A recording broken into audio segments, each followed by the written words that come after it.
My parents had promised to pay for my college education, but instead, they used the college fund to buy a vacation home.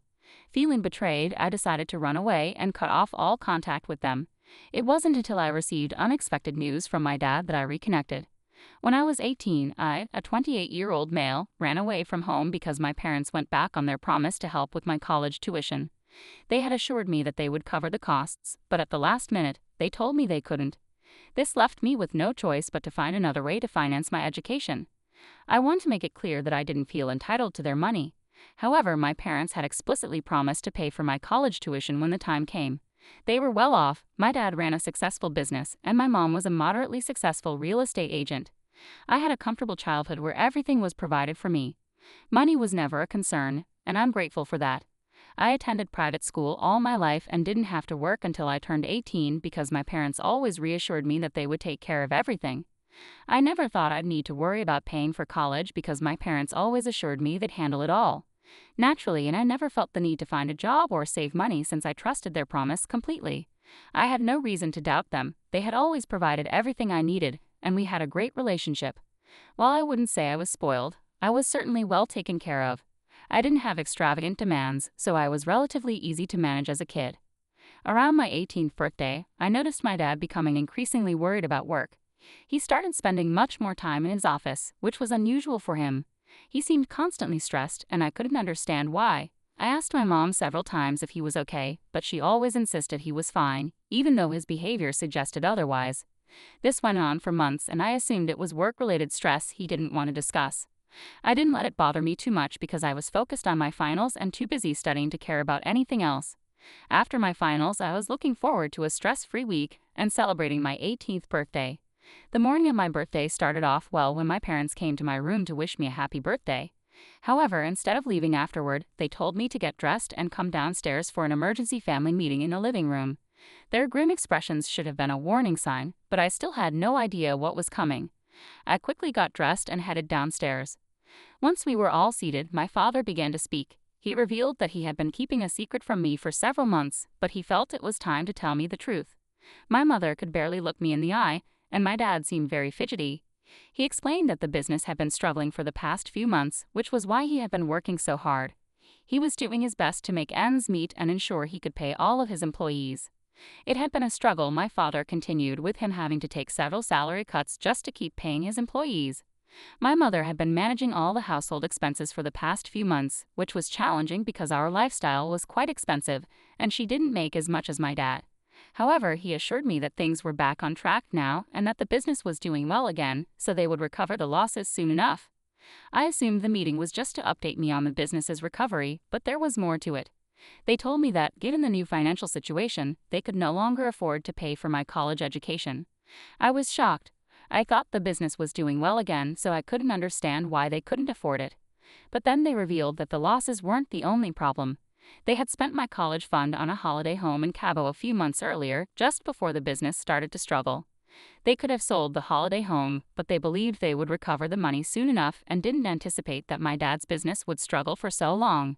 My parents felt attached to the holiday home and continued to dip into their own pockets instead of selling off some of their unnecessary assets.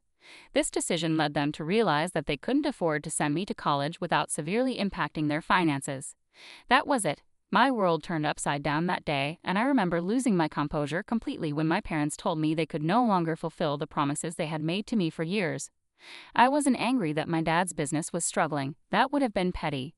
What frustrated me was that they hadn't thought it important to tell me about their financial troubles sooner. If I had known, I could have found a job or done something to earn my own money for college, rather than relying entirely on them.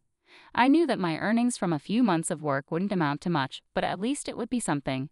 I was also incredibly upset that they had chosen to keep the holiday home and other luxuries instead of selling off a few things like most people would. It felt very materialistic of them to prioritize their possessions over my education. I think I yelled at them for a long time. Their only defense was that they were very attached to these items, and they held sentimental value. That excuse seemed hollow to me. How could that be more important than my education, especially after they had promised so many times to cover it? I was deeply disappointed and didn't bother to hide it. They had hurt my feelings by lying and keeping things from me, especially since I deserved to know. More than deserved, I needed to know because it would have spared me a lot of trouble in the future, and it did. We had a terrible fight that day. My parents accused me of being obsessed with money and of being an entitled, ungrateful brat. But I didn't think that was fair. I was just asking for what had been promised to me. I didn't believe they had to pay for my college tuition, but after years of assurances, I felt it was reasonable to be upset. Even if they had informed me a few months earlier, I would have been fine with it. But telling me just a few weeks before I was supposed to start college left me with nowhere to turn. I was a total mess. A lot of hurtful things were said, and the fight ended with me retreating to my room, crying until it got dark. It was my birthday, but I didn't want to talk to anyone, so I turned off my phone and tried to block out thoughts of my bleak future.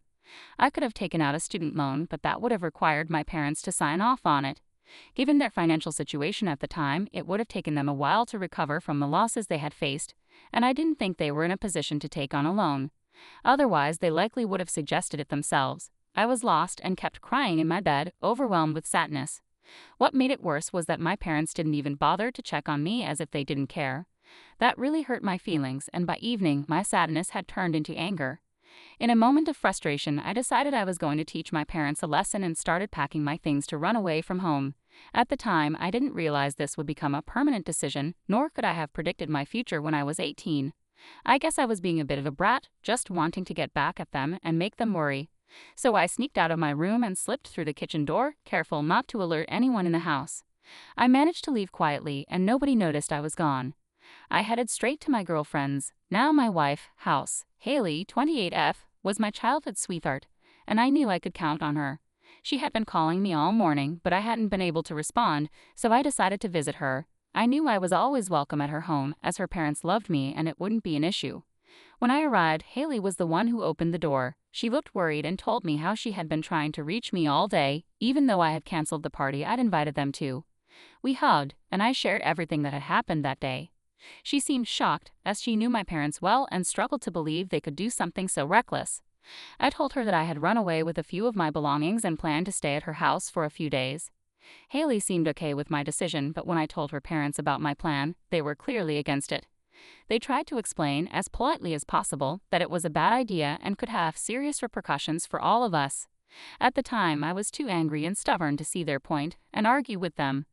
They were firm in their decision to call my parents and talk to them, but they allowed me to stay with them until things were sorted out.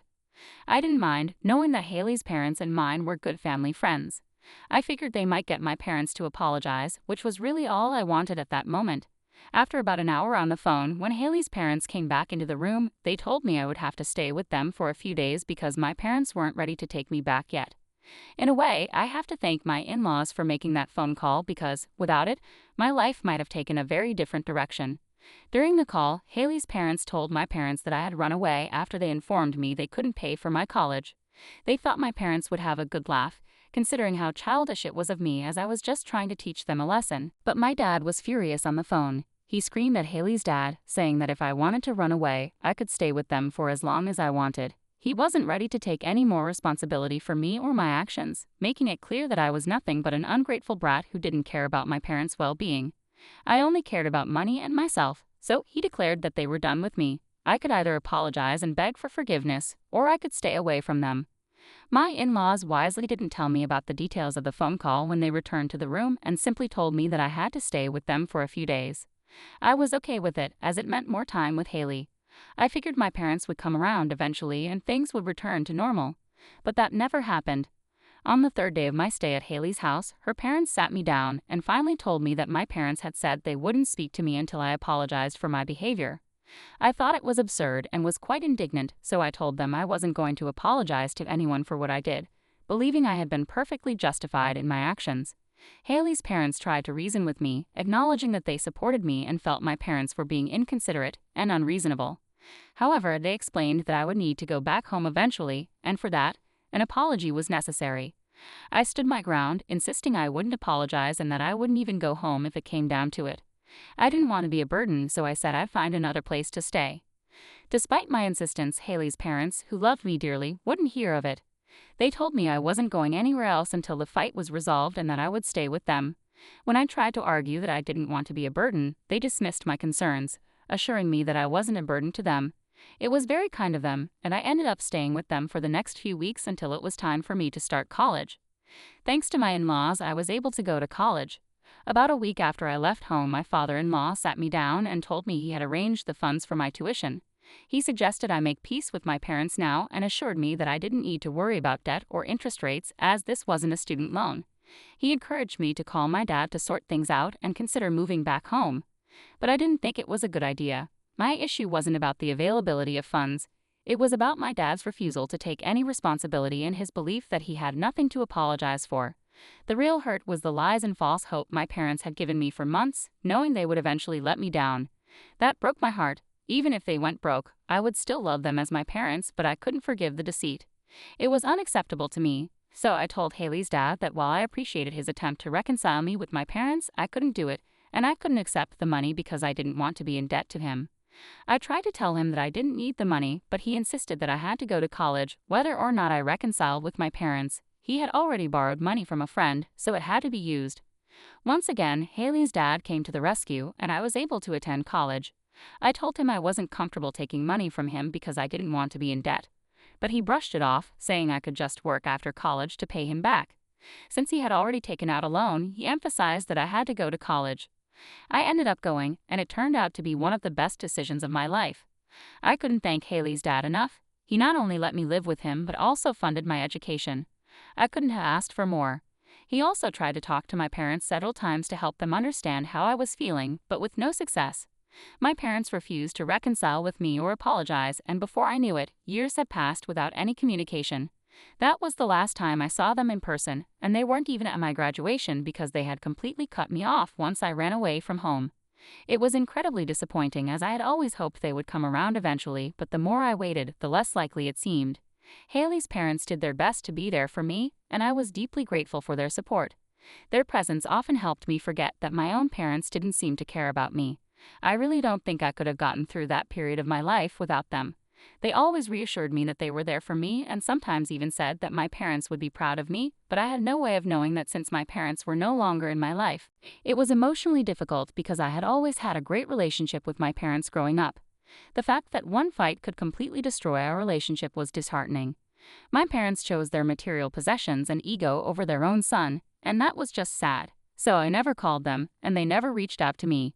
That was how we stopped speaking to each other. A lot has changed in my life over the past decade. I got married a couple of years ago to the love of my life. No surprises there, I married Haley, and life has been blissful since then. About a year ago, we had a beautiful baby boy, completing our family. My parents never even tried to reach out to ask about their own grandson. I had kind of given up hope that they would ever contact me, especially after they weren't present at our wedding. Things have also changed significantly in my career. I started at a small firm and worked my way up to a managerial position.